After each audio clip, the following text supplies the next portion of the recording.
Hello, I am Jack Handler from New York, America. Now, at present, I am in the Indian village to teach physics. And uh, in the previous lecture, we talked about the internal, total internal reflection. And today we will talk about condition for no emergence through a prism. I'm sorry, in the previous lecture we have talked about prism theory, and now we will talk about condition of no emergence from prism. Consider a prism ABC whose prism angle is A, and it is represented by a triangle on the paper. So you have to you have to imagine a triangle on paper uh, to understand this topic.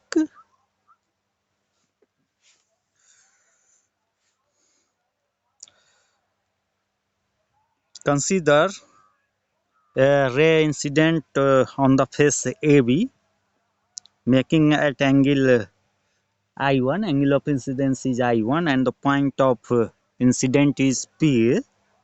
We draw a normal, and light goes travel from P to R in the prism and get at point R it performs total internal refraction, and on the face AC, that is point R, where total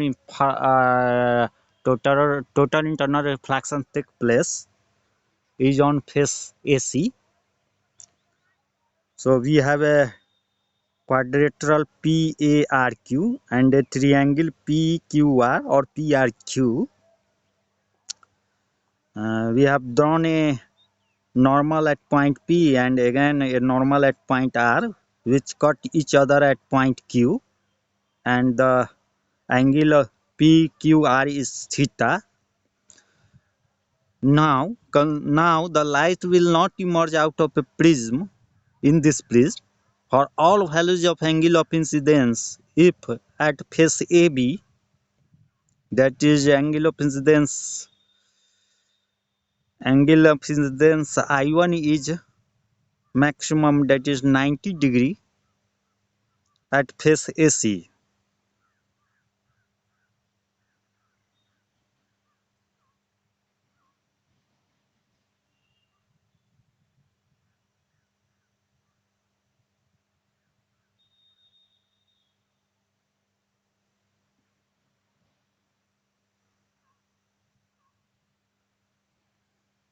Now at face AC, the angle of incidence R2 is greater than theta C, that is critical angle, because total internal reflection take place at R,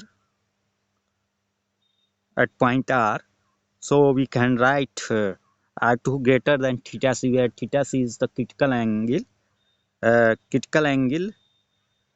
at point R. Now from the Snell's law at face AB, we have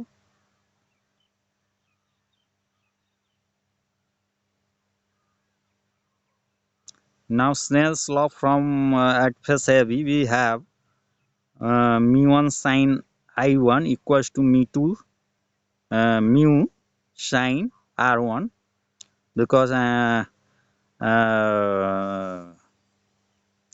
mu1 is the refractive index of first medium and mu is the refractive index of prism. Here mu1 is air, so we take 1 as the value of mu1. So 1 into sine 90 because we considering the angle of incidence as 90 degrees. So mu 1 into sine 90 equals to mu into sine r1, where r1 is the angle of refraction at point P. That is r1 equals to sine inverse 1 by mu.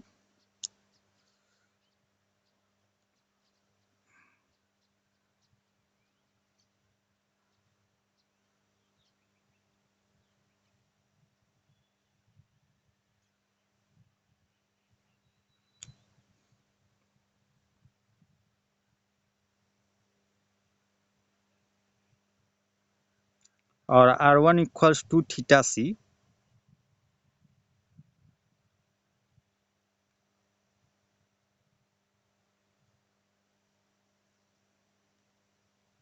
So from 1 and 2,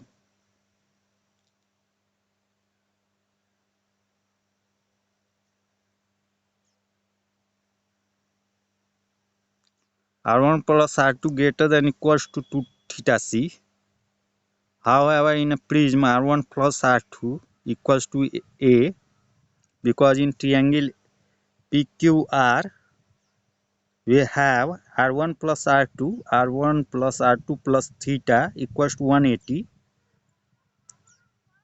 and in while quadrilateral PQRA, a plus 90 plus theta plus 90 equals to 360, that is a plus theta equals to 180. So that r1 plus r2 plus theta equals to a plus theta, and we get r1 plus r2 equals to a from this relation.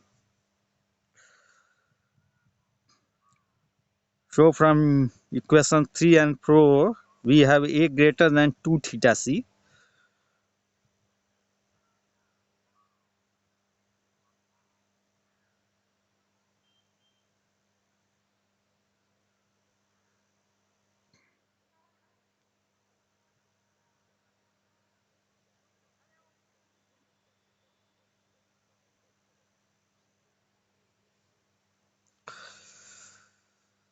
Now sine a by 2 greater than sine theta c, that is mu greater than cosec a by 2 from the above relation, because we have sine theta c, we have a greater than 2 theta c, so a by 2 will be greater than theta c, so sine a by 2 will be greater than sine theta c, and we can write mu greater than cosec a by 2, because sine theta c is equal to the mu, that is a ray of light will not emerge out of prism whatever with the angle of incidence if a is greater than 2 theta c, that is if mu is greater than cosec a by 2. And this is the condition for no emergence, that is refractive index of prism should be greater than cosec a by 2, where a is the angle of prism.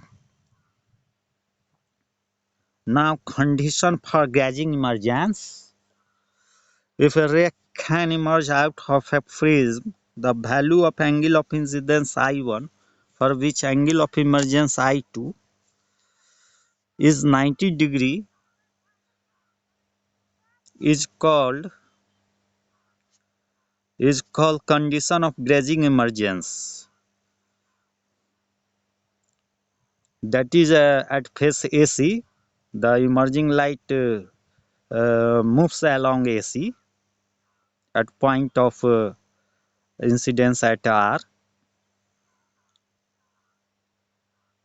In this situation, as the ray emerges out of phase AC, that is TIR does not take place at it. So R2 is less than theta C, that is angle of incidence at point R, which is R2, and it is less than theta C because internal uh, uh, total internal reflection does not take place at that point. And, but we know that in a prism R1 plus R2 equals to A. So R1 equals to A minus less than theta C. That is R1 greater than A minus theta C. Now from Snell's law at face AB, 1 into sine I1 equals to mu into sine R1.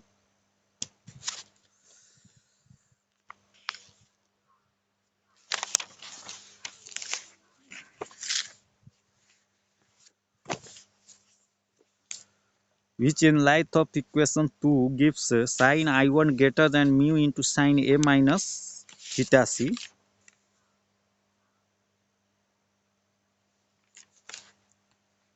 That is sine I1 greater than mu into under bracket sine A into cos theta C minus cos A into sine theta C. Equals to that is sine I1 greater than mu into under bracket sine A into under root 1 minus sine square theta C minus cos A into sine theta C, or sine I1 greater than under root mu square minus 1 into sine A minus cos A, because sine theta C is equal to 1 by mu, or I1 greater than sine inverse under bracket sine inverse open bracket under root mu square minus 1 into sine A minus cos A close bracket. Next, so I1 mean equals to sine inverse open bracket under root mu square minus 1 into sine A minus cos A. That is, light will emerge out of prism only if angle of incidence is greater than I1 mean. Given my equation, above equation, in this situation, deviation will be given by delta equals to I1 plus 90 minus A, with I1 given by the above equation, that is I1 equals to sine inverse open bracket under root mu square minus 1 into sine A minus cos A close bracket.